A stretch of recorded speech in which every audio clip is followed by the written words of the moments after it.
ദൈവത്തോട് നേരിട്ട് പറഞ്ഞു, കർത്താവെ എനിക്ക് താങ്ങാൻ പറ്റുന്നതിനപ്പുറമാണിത്, എനിക്കെന്തിനാ ഇത് തന്നെ? നിന്നോട് ആലോചിച്ച് നിന്നോട് പ്രാർത്ഥിച്ചെടുത്ത തീരുമാനത്തിന്റെ പരിണത ഫലമായിട്ട് ചില പാനപാത്രം ഞാനിപ്പോ കുടിക്കുകയാണ്.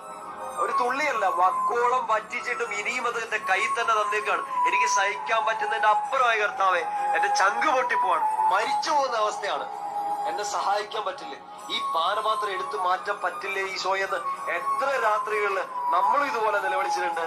ഓർക്കുക, വീണ്ടും ഓർപ്പിക്കുകയാണ്, നീ നിലവിളിച്ച രാത്രിയിൽ നിനക്ക് കുടിച്ചു തീർക്കാൻ പറ്റിയല്ലാത്ത പാനപാത്രം കൈപ്പിടിച്ച് കണ്ണും തള്ളി ചങ്കും പൊട്ടി നിന്നപ്പോ നിന്നെ പോലെ വിഷമിച്ച ഒരു ഈശോ നിന്റെ തൊട്ടടുത്തുണ്ടായിരുന്നു. കുഞ്ഞ്, വിശ്വസിക്കാൻ പറ്റൂ?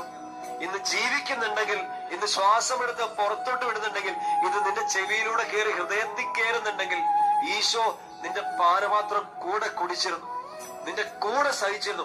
ഇല്ലെങ്കിൽ നീയോ ഞാനോ ഇത് പിടിച്ചു നിൽക്കൂ?